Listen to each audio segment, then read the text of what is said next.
कृष्ण हरे हरे, हरे राम राम राम हरे हरे, हरे कृष्ण कृष्ण कृष्ण हरे हरे। ब्रह्मानंदं परमसुखदं केवलं ज्ञानमूर्तिं द्वन्द्वातीतं गगनसदृशं तत्त्वमस्यादिलक्ष्यम् एकं नित्यं विमलं वचलं सर्वधी साक्षिभूतं भावातीतं त्रिगुणरहितं सद्गुरुं तं नमामि। नमामि सद्गुरु शान्तं सच्चिदानन्दविग्रहं पूर्णब्रह्म परानन्द ईशम् आनन्दे वल्लभम् सद्गुरु सच्चिदानन्दं केवलं करुणाकरं ज्ञानयोगेश्वरं वन्दे ज्ञानदेवा पुनः पुनः। अलंकापुरी पुण्यभूमि पवित्र तिथे नांदतो ज्ञानराजा सुपात्र तयाठविता महापुण्य राशी। नमस्कार माझा सद्गुरु ज्ञानेश्वरांशी। सर्व संतांना वंदन, सद्गुरूंना वंदन, ज्ञानेश्वर माऊलींना वंदन, सर्व श्रोत्यांना वंदन करून आजच्या शिवगड अध्यात्म चॅरिटेबल ट्रस्टच्या ज्ञानेश्वरीच्या नित्याच्या उपासनेला आपण सुरुवात करतोय। कालच्या चिंतनामध्ये आपण 15 नंबरचा श्लोक 9व्या अध्यायातला सुरू केलेला आहे। ज्ञान यज्ञेन चापयन्ते यजंतो मामुपासते एकत्वेन पृथकत्वेन बहुधा विश्वतो मुखम। हे महात्मे जे आहेत ते कोणकोणत्या मार्गानं भगवंताची भक्ती करतात याचे वेगवेगळे प्रकार आहेत। ते प्रकार या श्लोकामध्ये माऊली सांगायला सुरुवात करतात। ज्ञान यज्ञन आहे, यजंतो आहे, एकत्वेन आहे, पृथकत्वेन आहे आणि बहुधा विश्वतो मुखम असे शब्द वापरलेले, म्हणजे 3-4 प्रकारे भगवंताची भक्ती करण्याची जी साधन परंपरा जी आहे ती वर्णन केलेली आहे। काही ज्ञान यज्ञाने यजन करतात, त्यामध्ये काही अधिकारी असतात ते अभेद रूपानं भजन करतात, काही अधिकारी भेद रूपानं आणि कनिष्ठ अधिकारी जे असतात ते विश्वरूप असलेल्या भगवंताची अशी विश्वतोमुख असं समजून त्याची पूजा करत असतात, भक्ती करत असतात। त्यामधला सुरुवात करायला माऊलीने आता उपमा द्यायला सुरुवात केलेली आहे आणि ही जी रूपक केलेली आहे ती रूपक पाहण्यासारखी आहे। पहिल्या ओळीमध्ये म्हणतात रे ज्ञान यज्ञ तो एवं रूप ते आदी संकल्प हा युप। तो जो ज्ञान यज्ञाचा जो खांब आहे, मंडपाचा तो खांब जो आहे तो आदिसंकल्पाचा आहे। त्याची महाभूते ही मंडप आहेत, पंचमहाभूत, आणि बळी द्यायचा जो पशु आहे तो भेदाचा बळी द्यावा लागतो। ज्ञान यज्ञामध्ये भेदाचा बळी द्यावा लागतो। त्यामध्ये आपले जडजडाचा भेद, सगळे भेद आपण पाहिले।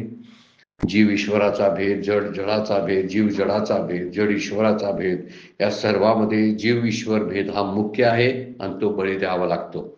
ज्याशिवाय भेद संपत नाही तोपर्यंत या भिंती असतात आणि भिंती संपत नाही तोपर्यंत एकोपा होत नाही। मध्ये मध्ये अडकाठी जर असेल ना तर भगवंताशी एकरूप होणं जमत नाही, आणि ती अडकाठी आहे जडाची आहे, जीव जीवाची आहे, जीव जडाचे आहे आणि जड ईश्वराचे आहे। त्यामुळे अंतःकरण जे आहे ते अंतःकरणच मुख्य शुद्ध होऊन भगवंताशी एकरूप व्हावं लागतं, त्यावेळी सगळे भेद संपून जातात, माऊली बोलतात। मग पाचाचे जे विशेष गुण अथवा इंद्रिय आणि प्राण हेची यज्ञोपचार वर्ण अज्ञानघृत। त्यातल्या जो यज्ञ सांगितला आहे ना ज्ञान यज्ञ, त्या ज्ञान यज्ञ पूर्ण करण्यासाठी लागणारी सामग्रीचा विचार या ओळीमध्ये माऊली करतात। 240 नंबरच्या ओळीमध्ये म्हणतात पाचाचे जे विशेष गुण म्हणजे पंचमहाभूताची जी विशेषत्वान गुण आहेत ते शब्द, स्पर्श, रूप, रस, गंध हे त्याचे विशेष गुण आहेत। अथवा इंद्रिय किंवा 5 इंद्रिय किंवा 5 कर्मेंद्रिय आणि प्राण म्हणजे 5 प्राण ही सर्व यज्ञांची साधन सामुग्री आणि अज्ञान त्यातलं मुख्य जे आहे ते घृत म्हणजे तूप हे घृत वापरलं जातं। अज्ञानच त्याची अज्ञानाची संविधा, अज्ञान हेच तूप म्हणून वापरायला पाहिजे, तरच हा यज्ञ पूर्ण होतो। म्हणजे यज्ञामध्ये आहुती द्यायची आहे ती भेद नावाच्या पशुची आणि अज्ञान नावाच्या तुपाची।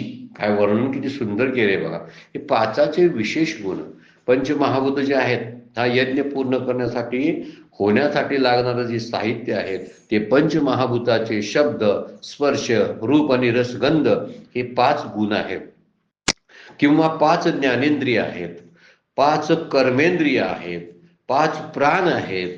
हे साहित्य यज्ञासाठी लागतं आणि लागणारं तूप हे अज्ञान आहे। शब्दाचा गुण आहे, विशेष गुण ज्याला आपण म्हणतो तो आकाशाचा शब्द हा गुण आहे। वायूचा स्पर्श हा गुण आहे, तेजाचा रूप हा गुण आहे, पाण्याचा रस हा गुण आहे आणि पृथ्वीचा गंध हा गुण आहे. हे आपल्याला पंचकरणाच्या एकूण प्रकरणामध्ये आपल्याला लक्षात येण्यासारखी गोष्ट आहे. पण माऊली म्हणतात ही 15 तत्व जी आहेत ही 15 तत्व अर्पण करावी लागतात. त्यात अंतःकरण पण येतं. याचा अर्थ ज्याला आपण लिंगदेह म्हणतो, हा लिंगदेह सुद्धा असा 17 तत्वांचा 19 तत्वांचा म्हणतात बनलेला आहे, तो अर्पण करावा लागतो. ह्यामध्ये ही साधन सामुग्री आहे. साधन सामुग्री म्हणजे हवन जशा काट्या आणखीन काय काय समिधा गोळा करत असतात ना हवनासाठी, तशा समिधा कोणत्या सांगितलेल्या आहेत? पंचप्राण, पंच विशेष असे गुण, पंच ज्ञानेंद्रिय, पंच कर्मेंद्रिय, म्हणजे यांच्याबद्दल असलेले तादात्म्य संपवावं लागेल. आणि त्यामध्ये खरं जे तूप महत्वाचा घटक आहे ना घृत, हे खरी घटक कोणता असेल तर तो अज्ञान अर्पण केला पाहिजे. सर्व भेदाला कारण अज्ञान आहे असं वेदांत शास्त्रांना सांगितलेलं आहे.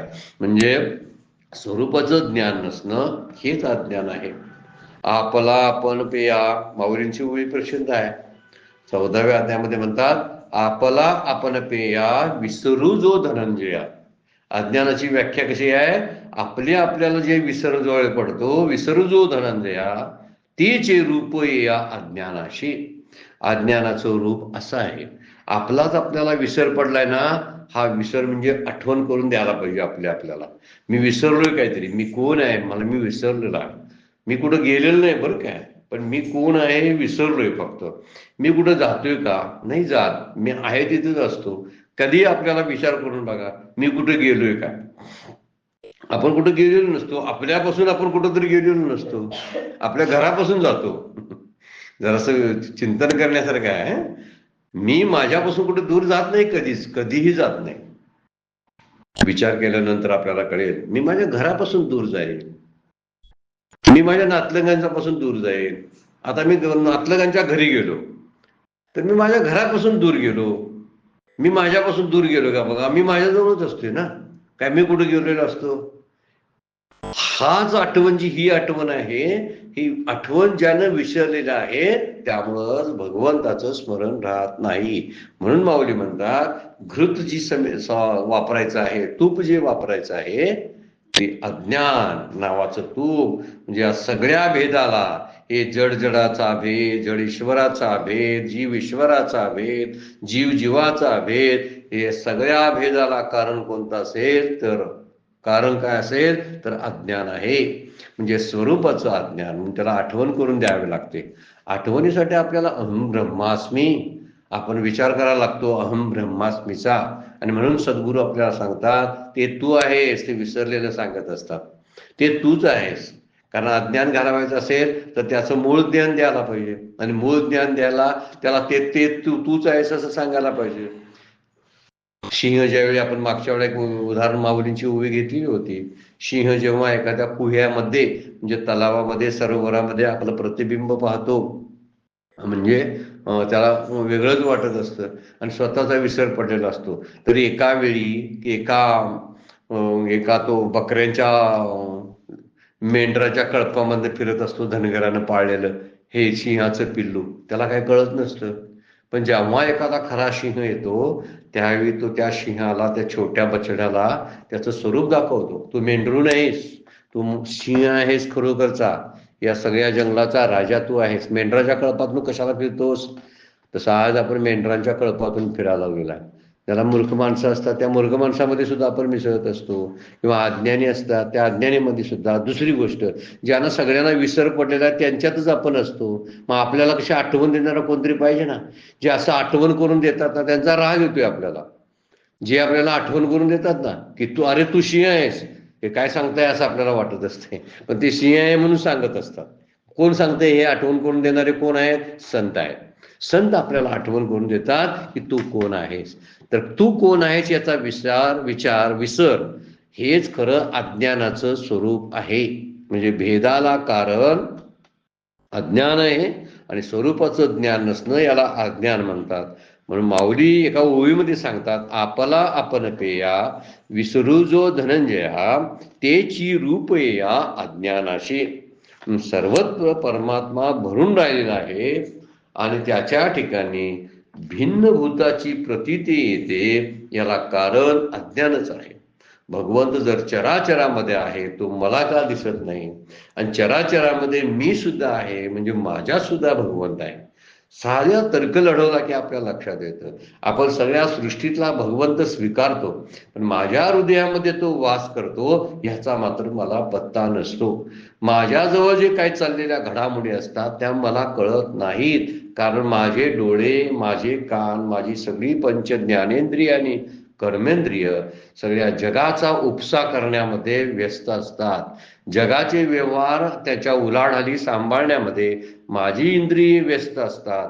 आणि म्हणूनच आपल्याला या सगळ्या गोष्टीचा, आतल्याच गोष्टीचा, आपल्या हृदयातल्या गोष्टीचा पत्ता लागत नाही. म्हणून ही प्राण, हे पंचप्राण, ही पंच ज्ञानेंद्रिय, पंच कर्मेंद्रिय हे जे आहेत, हेच सगळं त्या यज्ञाचं सामुग्री असणार आहे.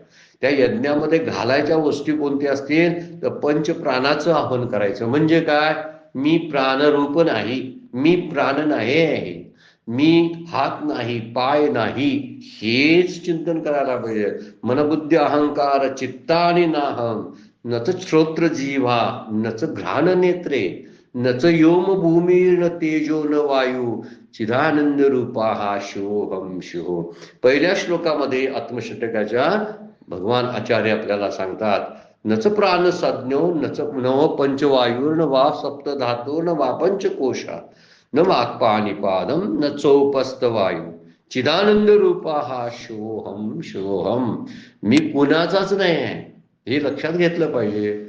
आणि मी कुणाचा नाही जेव्हा समजायला लागेल, त्यावेळी मी कोण आहे हे समजायला लागेल. त्यामुळे मीची जर उकल करायची असेल तर माझं अगोदर मुळातून काढून टाकलं पाहिजे. माझी ज्ञानेंद्रिय, माझी कर्मेंद्रिय, माझे प्राण जर माझे माझे म्हणतो, जे माझं असतं ते माझ्यापासून दूर असतं. ही कायम तत्वज्ञान, परमपूज्य डॉक्टर काकांचं तत्वज्ञान मूळ इथंच आहे. आणि याच वाक्याभोवती डॉक्टर काका नेहमी मार्गदर्शन आपल्याला करत असतात. जे म्हणून माझं आहे ते माझ्या जवळ नसतं, मी त्याला माझं जवळ आहे असं समजत असतो, पण त्याला मी मुठीत पकडू शकत नाही. जे जे म्हणून माझा आहे, देह माझा, तर देह माझा, तर त्या देहाचं सगळं जे आहे ते माझ्या मताप्रमाणे का चालत नाही, हा मुद्दा त्यातला लक्षात कधी घेत नाही आपण. म्हणून हे सगळे भेद निर्माण झाले, याला कारण अज्ञान आहे. या सगळ्या कल्पना आहे. भगवंत जर सगळीकडे आहे तर तो माझ्या हृदयामध्ये का नाही सांगा? आहेत. हृदयामध्ये आहे तर बाहेर चाचपडत फिरण्यामध्ये काय अर्थ आहे सांगा बघू? थोडंसं आपल्याकडे कधीतरी पाहता आलं पाहिजे. पण ही पंच ज्ञानेंद्रिय, पंच कर्मेंद्रिय सोडतच नाहीत आपल्याला. ही सोडत नाहीत म्हणजे काय करतात तर शब्दाच्या द्वारे आपल्याला भटकायला लावतात, स्पर्शाच्या द्वारे भटकायला लावतात. ही पंचमहाभूत कार्य करत असतात. म्हणजे ही पंचमहाभूत, पंच ज्ञानेंद्रिय, पंच कर्मेंद्रिय, पंच प्राण, ही शब्दादी तन्मात्रा ज्या आहेत त्या सगळ्यांचा गोळाबेरीज केली. ती 25 तत्व काय काय सांगतात, कोण काय कुठे 81, 82, 86, 36 तत्व प्रत्येकाचे आहेत, पण हे सर्वसाधारण दिसणारी हीच तत्व आहेत. पंचमहाभूत, पंच ज्ञानेंद्रिय, पंच कर्मेंद्रिय, पंच प्राण, पंच अंतःकरण, या सगळ्यांचा गोष्टीचा विचार आपण कधीतरी करत नाही. हीच माझ्या मूळ अडचणीची आहे. मग काम करताना त्याच्यावर करावं लागतं. आता काय करायचं? काय पंच ज्ञानेंद्रिय कर्मेंद्रिय काय घालवायची, तोडून टाकायचे हातपाय का? तर नाही. तर या सगळ्या कल्पना आहेत आणि त्या अज्ञानाने मी निर्माण केल्या. यासाठी घृत जे आहे, जे तूप वापरायचं आहे ते अज्ञानाचंच वापरायला पाहिजे. त्याशिवाय तो अयज्ञच पूर्ण होत नाही. यांना जाळावं लागतं. पण सगळीकडे भगवंत आहे. ही जी कल्पना केली जाते, ही कल्पना नुसती दुजाची कल्पना म्हणतात संत त्याला. दुसरं काहीतरी द्वैत, त्यामुळे द्वैत निर्माण होतं. तुका मुने दुजे हे तो नाहीची सहजे, संकल्पाचे काजे आपोआप वाढले, तुकाराम महाराज म्हणतात.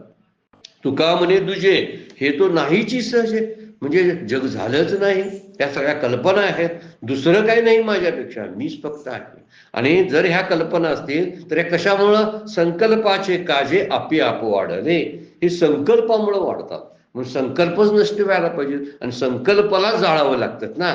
म्हणून संकल्पाची सांज जे लोपे ते अखंडचे आहे स्वरूपे. माऊली 9व्या अध्यायातच बोलतात, संकल्प जेव्हा संपतो तेव्हा ते काय आहे? अखंड आहे. त्यामध्ये दुजपणा कुठली आहे नाही हे आपल्याला समजायला लागतं. इथे विचार सांगताना म्हणतात पाचाचे जे विशेष गुण, या विशेष गुणामुळेच आम्ही अडकलेलो आहोत आणि निर्विशेषाचा आपल्याला पत्ता लागत नाही. इंद्रिय आणि प्राण हे माझे मी मानलेले आहेत आणि इंद्रियांच्या सगळ्या इच्छा पूर्ण करण्यामध्ये मी माझं स्वत्व, माझं काय असेल ते स्वरूप ज्ञान ते विसरून गेलेलो आहे. आता या स्वरूप ज्ञानाचा विसर पडला म्हणूनच आपणया विसरू जो धनंजया, तो विसर पडलेला आहे.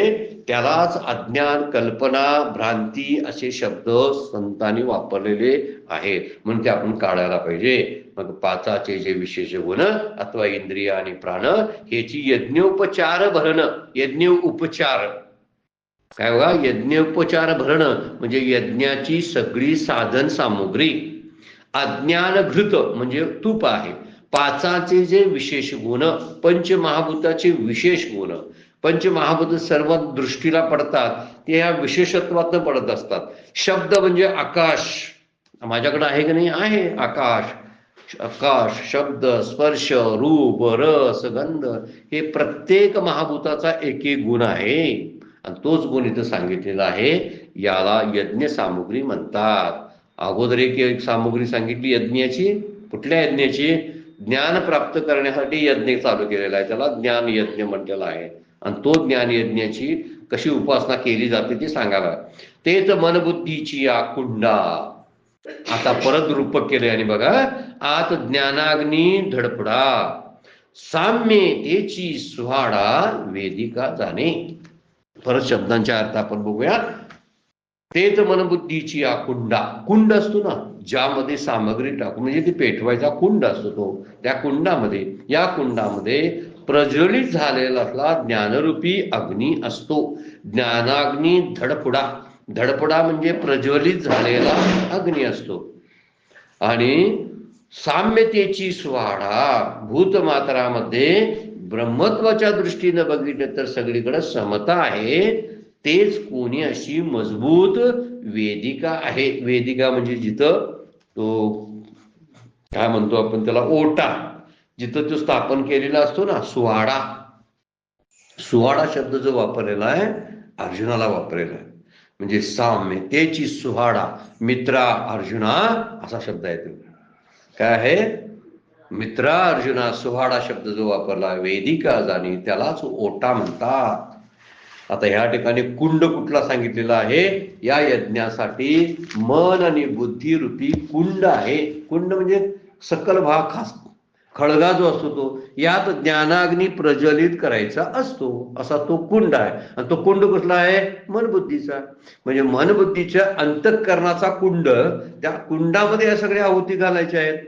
त्यापूर्वी मग काय असतात की जी द्वंद्व, म्हणजे द्वंद्व घालवायला पाहिजे ते साम्यतेची सुहाडा. प्रत्येक ठिकाणी समता असली पाहिजे. म्हणजे सुख दुःखादी द्वंद्वाविषयी जी समता आहे ती समता त्यामध्ये घालावी लागते. वेदिका जाणे, तो या यज्ञ कुंडाचा ओटा आहे. समता हे ओटा आहे आणि मनबुद्धी हा कुंड आहे. आणि त्याच्यामध्ये जे घालायचं आहे ना, तो त्यापूर्वी काय करायचं आहे? साम्यतेची स्वाडा वेदिका जाणे. तो ओटा जो आहे तो समतेचा ओटा आहे. म्हणजे समतेच्या ओट्यावर मनबुद्धीच्या कुंडामध्ये हा ज्ञानाग्नी प्रज्वलित करायचा असतो. म्हणजे अंतःकरणाचाच ओटा आहे. त्या अंतःकरणाच्या ओट्यामध्ये ह्या सगळ्या साम्या घालायच्या. याचा अर्थ काय काय घालायचा आहे? पंचमहाभूत, त्याचे गुण, पंचप्राण, उपप्राण किंवा अग्निपोट पुढे म्हणलेला आहे इंद्रिय, पंच ज्ञानेंद्रिय, पंच कर्मेंद्रिय, हे सगळी समिधा वापरायची आहे. म्हणून समानतेचा ओटा, मनबुद्धीचं कुंड, त्या ज्ञानाग्नी प्रज्वलित करायचा असतो. ही भेदाची प्रतीती घालण्यासाठी आपल्याला हा प्रयोग करावाच लागतो. मुळात भेद घालवायचा आहे ना. भेद घालवायचा म्हणजे साम्य आणायचं आहे, समता आणायची आहे, समत्व आणायचं आहे. ज्यावेळी समत्व येतं ना, म्हणजे कुठं बाहेर कुठं बघायला जायला लागत नाही. मग आपल्यामध्येच तो भगवंत वास करतो. हृदयामध्ये राम असता सर्व सुखाचा आराम, भ्रांतीशी काम विषयावरी म्हणलेला आहे. म्हणून तुकोबा सुद्धा म्हणतात, आपणा बाहेरी न लगे ठाव धुंडावा. आपणा बाहेरी न लगे ठाव धुंडावा. कुठलं ठिकाण फुडकाय द्यायची गरज नाही. देव हित आहे, आनंद हित आहे, प्रेम हित आहे, बघावं लागत नाही. आपण या सगळ्याचं उगम स्थान आहोत. माझ्यामुळं आनंद मला होतो. मी म्हणतोय वस्तूमुळं होतो. मी म्हणतोय माझ्या समोरच्या नातलगांच्यामुळं मला आनंद होतो. नाही, तो माझ्यात आहे म्हणून मला आनंद होतो. फार विशेष गोष्ट आहे ती, आपल्या लक्षात येत नाही. विनोबा भावे त्यामध्ये सांगतात बघा, नेहमी सांगत असतात. काय बोलतात, त्यांच्या व्याख्यानामधून सांगत असतात म्हणजे सांगायचे की ज्यावेळी आपण एखादा बुंदीचा लाडू खातो, ती बुंदी जी आहे ती पिठापासून ज्या डाळीच्या बनवली जाते, ती नुसती बुंदी खाल्ल्यानंतर आपल्याला एक अनुभव येतो बघा. पण दुसरी गोष्ट आहे, बुंदीचा लाडू खाताना आपल्याला लाडू किती गोड वाटतो बघा. पण लाडू गोड आहे की साखर गोड आहे सांगा बघू. विशेष गोष्ट आपण विचारात कधी घेतली काय सांगा. आपण म्हणतो लाडू गोड आहे, तर लाडू गोड नाही, लाडूतल्या साखरेमुळे त्याला गोडपण आलेला असतो. मला जो आनंद भेटतो ना, मला जो आनंद वाटतो ना कशामध्ये, तो माझ्यात आनंद आहे म्हणून. आणि माझ्यात जे दुःख मला जे जाणवतं ते माझ्या मूळ आनंदाचा मला पत्ता लागला नसल्यामुळं दुःख जाणवतं. म्हणून म्हटलेलं आहे, कितीही आपण प्रयत्न केला तर साखर गोड असते, आणि साखरेचा गोडपणा त्यातला मूळ स्थायी भाव असतो, असा त्यातला मूळ विचार आहे. म्हणून समानता असली पाहिजे, द्वंद्व सगळं गेलं पाहिजे. सुखदुःखादी द्वंद्वाविषयी असलेली समानता हाच ओटा आहे. मनबुद्धीचा कुंड आहे, त्यामध्ये ज्ञानाग्नी पेटवायचा आहे. ही भेदाची प्रतीती गेली की आपणच आपल्याजवळ आहोत हे आपल्याला कळायला लागतं. त्यासाठी आत्मानात्म विवेकाने अज्ञानाचा नाश झाला की भेद प्रतीती नष्ट होते. ही भेद जाण्यासाठी भेदांचा नाश कशा होईल, तर आत्मानात्म विवेकाने. आणि आत्मानात्म विवेक म्हणजे काय, खरं काय आणि खोटं काय, जड काय आणि चेतन काय. आत्मानात्म शब्दाचा अर्थ आहे जड चेतनाचा विवेक, सार असाराचा विवेक आणि नित्य अनित्याचा विवेक. असे 3 प्रकार विवेकाचे पाडलेले आहेत शास्त्रानं. त्यातला आत्मानात्म विवेक म्हणजे मी चेतन आहे आणि सगळी विश्व जड आहे. पंचमहाभूत जड आहे, पण त्या जडामध्ये सर्वत्व भरलेलं तत्व जे आहे ते भगवंताचं आहे. म्हणून आत्मानात्म विवेकाने अज्ञानाचा नाश एकदा केला ना, तर सगळे जे जाणवायला लागणारे जे भेद आहेत त्यांचाही नाश होतो.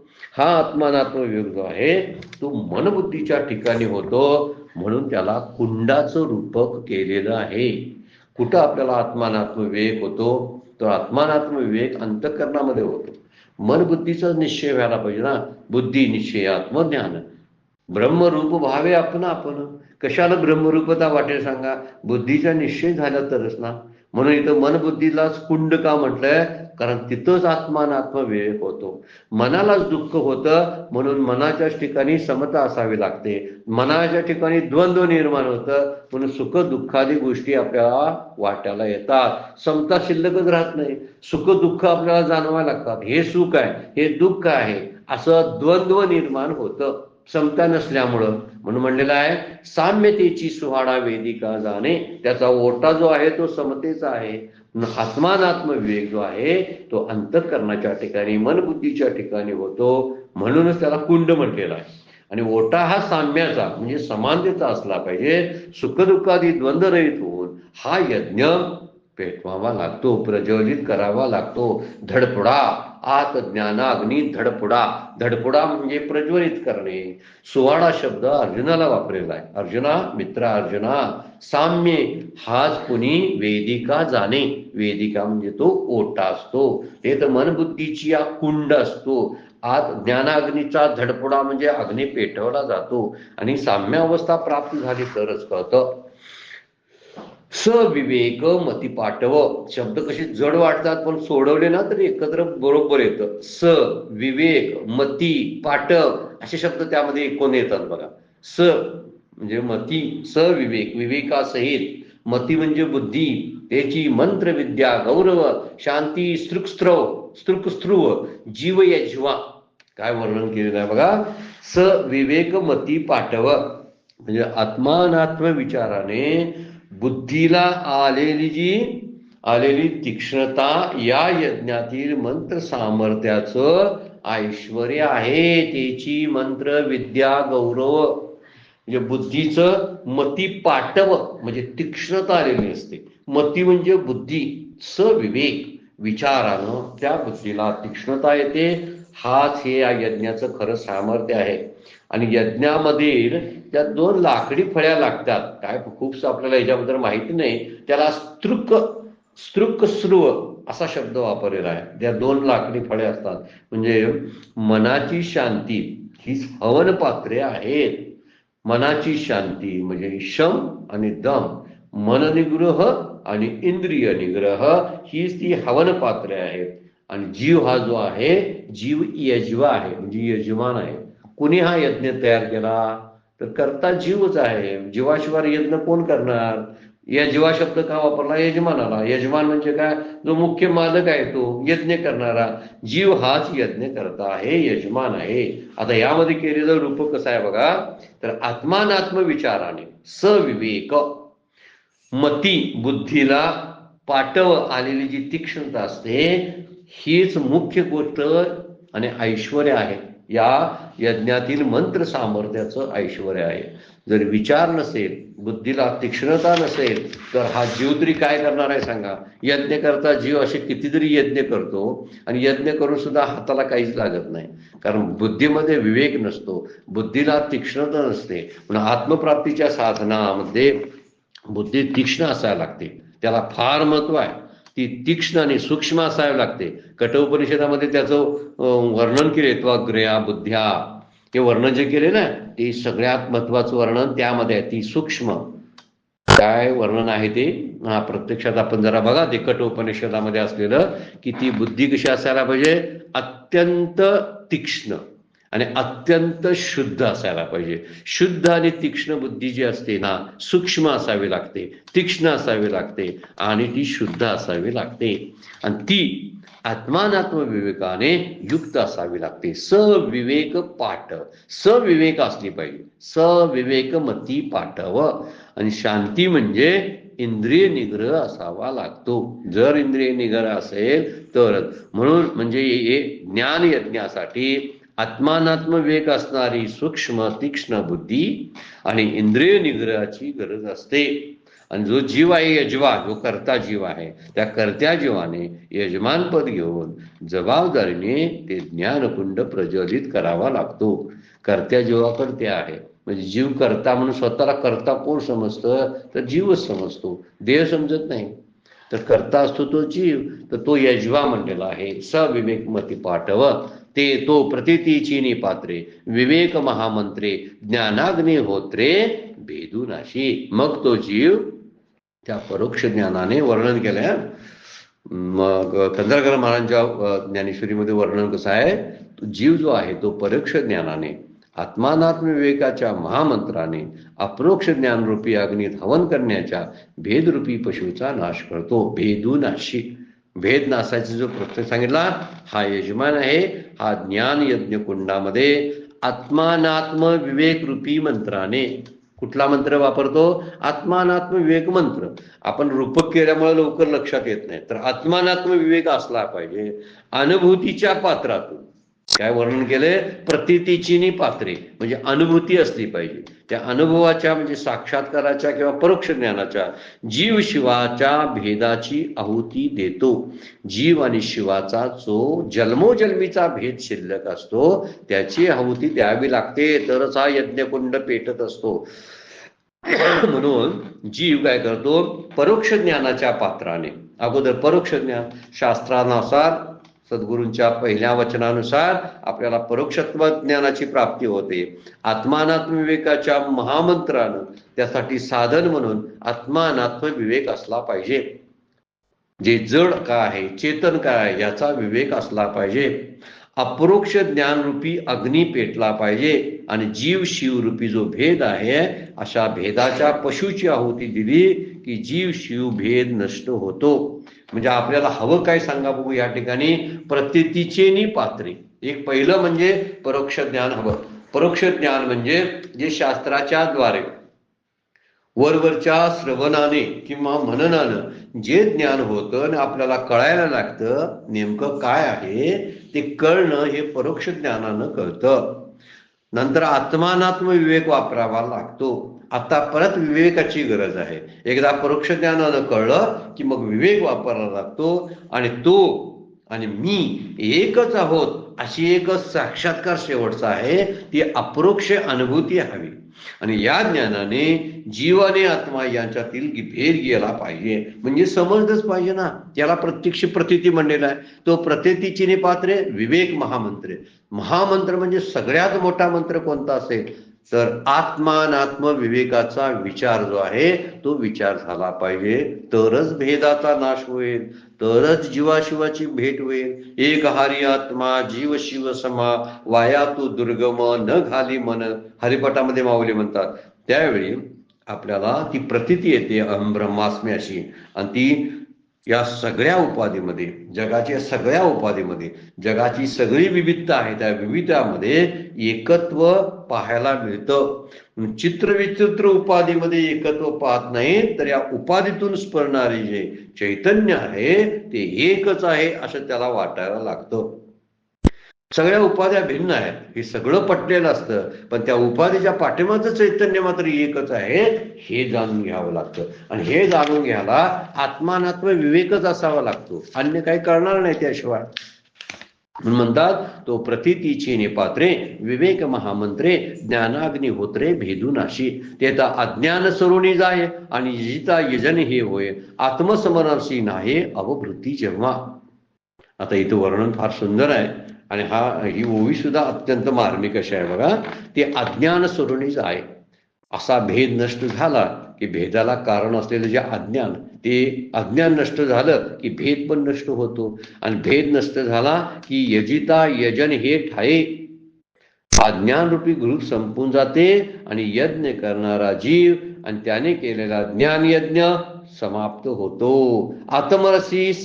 आत्मसमरसी नाही अवभृती जेव्हा, तेव्हा जीवरूपी यजमान आत्मैक्य रूपी पाण्याने आत्मसमरसी नाही, नाही म्हणजे आंघोळ करतो, आत्मैक रूपी पाण्याने अवभृत असं स्नान करतो. हे अवभृत स्नान म्हणजे एखाद्या कार्याची पूर्तता झाल्यानंतर जे स्नान केलं जातं ते अवभृत स्नान आहे. मग कुठलं कार्य झालं तर अज्ञान नष्ट केलं,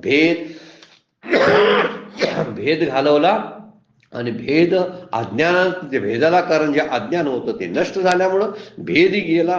मग यजमान आणि तो यज्ञ हे दोन्ही एकच होतात ना. म्हणून आत्मसमरसी नाही आवृत्ती जेव्हा, तेव्हा आत्मसमरसता म्हणजे एकरूपता प्राप्त होते. थोडक्यात त्याचा विचार जर केला, अज्ञान रूपी तूप संपून जातं. तूप जे घृत होतं ते अज्ञान होतं, संपून झालं.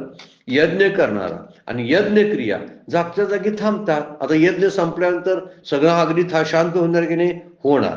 आणि स्वस्वरूपाशी एकरूपता झाल्यामुळे जीव यज्ञ समाप्तीचं शेवटचं स्नान करतो. म्हणजे आता बघा, शेवटची जी कृतार्थता आहे, तृप्ती जी आहे, ती तृप्ती प्राप्त होते. आत्मानात्म विवेक मंत्रघोष चालूच आहे. त्यावेळी त्यामध्ये घृत जे अज्ञान घालायला चालू आहे, भेद नावाचा पशु तोही बळी देऊन टाकला. आता अज्ञानही संपलं, भेदही संपला. आता भेद संपल्यानंतर आम्ही तुमचेच हो असं तुकोबा म्हणतात.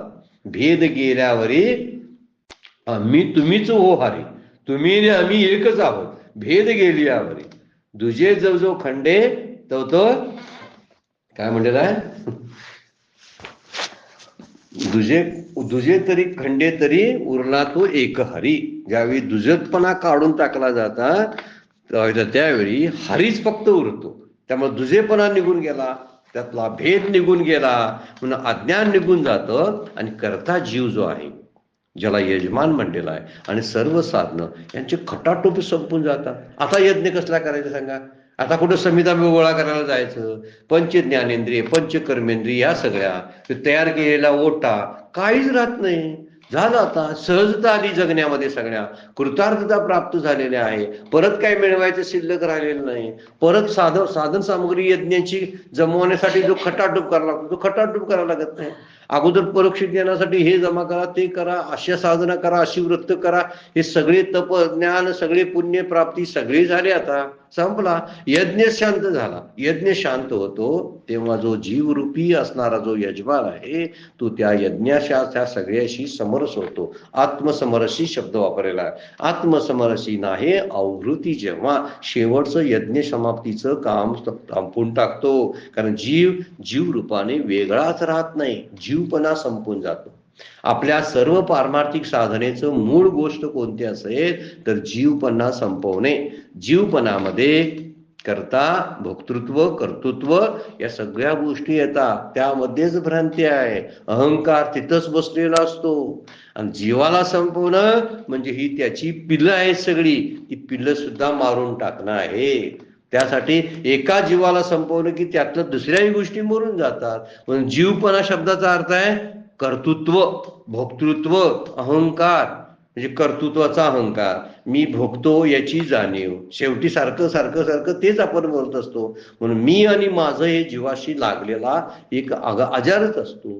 तो जेव्हा संपून जातो, जीवदशा संपते, तेव्हा जीव शिव समा वायातू दुर्गमा न घाली मन. हा आत्मा जीव शिवा समेतूनच प्रकट होत असतो. आणि जीव आत्मेरुकी पाण्याने अवभृत स्नान करतो, जीवपणा संपून जातो. म्हणून अज्ञानाच्या नाशामध्ये कर्ता, कार्य आणि कर्म, ज्ञाता, ज्ञेय आणि ज्ञान, यजिता, यज्ञ आणि यजन या सगळ्या क्रिया आहेत. यामधला कर्ता जीव आहे, ज्ञाता जीव आहे, यजिता जीव आहे, कार्य कुठलं आहे तर ते कार्य चालू आहे यज्ञाचं ते. आणि त्यालाच म्हणलेलं आहे कर्म, त्यालाच म्हणलेलं आहे ज्ञान, त्यालाच म्हणतात यजन. या सगळ्या क्रिया आहेत. या सगळ्या त्रिपुटींचा नाश होतो. आणि एकदा त्रिपुटीचा नाश झाला की जीव आणि शिवामध्ये असलेली जी एकता आहे, मूळची एकता, ती मूळची एकता अनुभवायला या लागते. म्हणजे शेवटचं तो स्नान करतो. शेवटचं स्नान शब्दाचा आपण म्हणतोय ठीक झालंय बाबा, एकदा आंघोळ केली म्हणजे कोणत्या कामातून काहीतरी ठरवलेलं काम आपण करत असतो आणि शेवटी झालं की म्हणतोय बरं झालं एकदा आंघोळ केली त्यामधून. आंघोळ केली शब्दाचा अर्थ इथं म्हणलेला आहे बघा, आत्मसमरसी नाही आवृत्ती. जेव्हा जेव्हा जीवाच आणि आत्म्याची एकरूपता होते ना, त्यावेळी सगळी कामं संपली. म्हणजे शरीरात जन्माला आल्यानंतर, देह धारण केल्यानंतर जे महत्वाचं काम प्रत्येक जीवाला आहे, प्रत्येक नरदेहात येणाऱ्या जीवाला महत्वाचं कार्य कोणतं असेल तर ते म्हणजे आत्मसमरसता, जीव आणि शिवाची भेट. यालाच महत्व आहे, दुसरं अन्य काही नाही. म्हणून अज्ञानाच्या नाशामध्ये त्रिपुटी संपून जाते. मी देह आहे या वृत्तीमुळे जीव परमात्म्यापासून वेगळा होतो. मी देह आहे तर मी आत्मा आहे हे समजतच नाही ना. त्यामुळे वेगळं असणारी जी भ्रांतिरूप असणारी गोष्ट आहे ती भ्रांती सारखी निर्माण होते. आणि ही वृत्ती घालवण्याकरता त्याच वृत्तीच्या ठिकाणी मी ब्रह्म आहे अशी वृत्ती घालायला पाहिजे आपण. मी देह आहे ही पहिली वृत्ती, मी जीव आहे थोडासा उत्क्रांत अवस्था आहे, पण शेवटची उत्क्रांत अवस्था जी आहे मी ब्रह्म आहे. आणि शेवटी तरी अहम ब्रह्मास्मी, हे जो मी ब्रह्म आहे ही शेवटची अवस्था त्या ठिकाणी होती. अशी वृत्ती जागृत करावी लागते. पण या दोन्ही वृत्ती नष्ट होऊन जीव जेव्हा परमात्म्याच्या अनुभवाच्या अंगाने एकरूप होतो ना, तेव्हा आत्मसमरस होतो म्हणायचं. दोन्ही वृत्ती जायला पाहिजे. फार महत्वाची गोष्ट आहे. ज्यामध्ये जसं मी देह आहे ही वृत्ती आहे, तसं मी ब्रह्म आहे ही सुद्धा एक वृत्ती आहे. एक संवादी ब्रह्म आहे, एक विसंवादी ब्रह्म आहे. संवादी ब्रह्म कोणता आहे? मी ब्रह्म आहे. आणि विसंवादी ब्रह्म कोणता आहे? मी देह आहे. वास्तविक जड, मी जड रूप असल्यामुळं जडाचा कसा काय एकत्रुपणा होईल? वास्तविक जीवाचा आणि शिवाचाच संबंध येतो. देहाचा आणि शिवाचा कधी संबंध येणार नाही. पंच ज्ञानेंद्रिय, पंच कर्मेंद्रिय, पंच महाभूत ही कधी जुळवून घेणार नाही. परंतु जीव जो आहे तो एकरूप होण्यासाठी लायक आहे. ही गोष्ट फार महत्वाची आहे. त्यामुळे दोन्हीही वृत्ती निघून जायला पाहिजेत. एक असती मी देह आहे, दुसरी असती ती मी ब्रह्म आहे. ब्रह्म आहे वृत्ती जाणं ही सहजता येणं आहे, पण कधीतरी ती जोपासावी लागते. अगोदर देह जावं, मी देह नाही ही तरी वृत्ती घालवूया ना अगोदर. मी ब्रह्म नाही हे घालवायची वेळ तिचं आपण सद्गुरूंच्याकडे सोपवूया. पण आपण मुळात अगोदर मी देह नाही ही वृत्ती तरी घालवायला पाहिजे. माऊलींच्या एक 12व्या अध्यायामध्ये फार सुंदर उभे आहे बघा. प्रवृत्ती निवृत्ती या दोन्ही वृत्ती आहेत बघा. प्रवृत्ती निवृत्ती ही दोन्ही ओझी न घे मती अखंड चित्तवृत्ती माझ्या ठाई. अरे तू आत्मस्वरूपाकडे बघ म्हणजे मी ब्रह्म आहे हे पण विसरून जाशील. मी देह आहे पहिल्यांदा विसरणं गरजेचं आहे. पण मी ब्रह्म आहे हे सुद्धा विसरायला पाहिजे ना. म्हणतो कशाला मग मी ब्रह्म आहे म्हणायला लागते का कधी. मी माणूस आहे असं कोण चिंतन करते काय सांगा बघू. कधीच कोण करत नाही. मग मी ब्रह्म आहेच की म्हणतोच कशाला मी ब्रह्म आहे. मी माणूस आहे असं म्हणाल तर आपल्याला वेड्यात काढतील का नाही लोक. उलट खडा वेडेपणा आहे तो मी देह आहे म्हणण्यामध्ये. आपण देह आहे तरी कधी म्हणतोय. कधी म्हणतोय आपण देह आहे तर नाहीच. नाही म्हणते ते चांगलं आहे का तो नाही. पण मी देह आहे न म्हणता मी देह आहे असा व्यवहार मात्र सारखा करतो तो. कळलं काय. तसं मी ब्रह्म आहे हे म्हणायची काही गरज नाही. पण मी ब्रह्म आहे असा व्यवहार सहजता व्यवहारात आधी पाहिजे. म्हणून प्रवृत्ती निवृत्ती दोन्ही ओझी आहे न गैमती. त्याच वेळी आत्मसमरसता घडते. त्याशिवाय आत्मसमरसता येणार नाही. म्हणून या दोन्ही वृत्ती नष्ट होऊन जीव जेव्हा परमात्म्याशी एकरूप होतो. जीवदशेचा जीवभावतो देहभावातून जीवभावातून आत्मभावाकडे प्रवास त्या जीवाचा होतो आणि आत्मरसामध्ये तो एकरूप होतो. माऊलींची उभी फार सुंदर आहे. तेवी समूळ अविद्या खाय. कोण खातंय. विद्या जी असते ना ती अविद्येला खाऊन टाकते. तेवी समूळ अविद्या खाय. ते ज्ञान हे जे बुडून जाय ज्ञान सुद्धा नष्ट होतं. तरी जे नाही किरणो हे आणि नस आहे असणेही. तिथं आहे किंवा नाही या दोन्ही गोष्टी सण होत नाहीत. आहे म्हणायला जागा नाही आणि नाही म्हणायला काहीच नसतं. त्याच्या म्हणायचं तर कशाला नाही नसतंच ना. मग नाही कशाला. तरी जे नाही किरणो हे नाही म्हणतात तर तेही नाही. नस आहे असणेही आणि असणं म्हणायला ते सुद्धा सण होत नाही. कधी जेव्हा समूळ अविद्या काय जी विद्या आहे ती अविद्येला खाऊन टाकते आणि जे ज्ञान आहे ते अज्ञानाला खाताने आपणही नाहीच होतं. अमृतानुभवामध्ये ज्ञान अज्ञान खंडन जे प्रकरण आहे ते त्यासाठी सांगितलेलं आहे. ज्यावेळी अज्ञान जातं तेव्हा ज्ञान सुद्धा घेऊन जातं. ज्ञान अज्ञानाबरोबर मूर्त संपून जातं आणि संपल्यामुळं तैसा समरस झालो तुझं माझी हरपलो. काय तुकोबा म्हणतात बघा.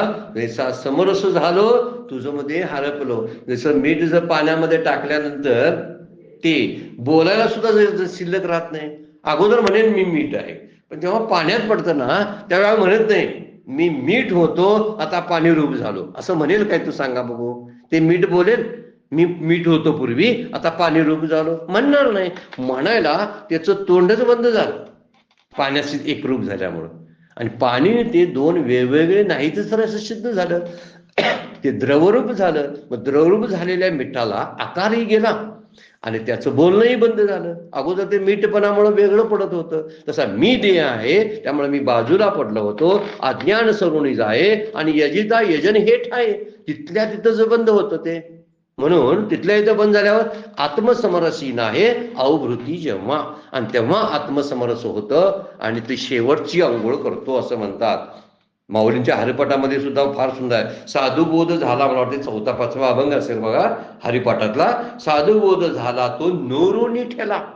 साधुबोध झाल्यानंतर उरतच नाही पण न उरता राहतो. आणि वरती उभीत म्हटलं आपण हे जे काही कीर नव्हे आणि नस आहे असणेही असतच पण नसल्यासारखं होतं. तर इथं काय न उरुनी ठेला न उरता राहिला. राहिला कुठे राहिला म्हणजे त्याच्यासाठी राहिलेलाच नसतो तो पण राहिलेला पण नसतो. आत्मरूपानं तो शिल्लकच असतो पण त्याला त्याची जाणीव नसते. न उरुनी ठेला. साधू बोध झाल्यानंतर आत्मबोध झाल्यानंतर न उरुनी ठेला ठाईच मुराला अनुभव. कापुराची वाती उजळली ज्योती. ठाईची समाप्ती झाली जैशी.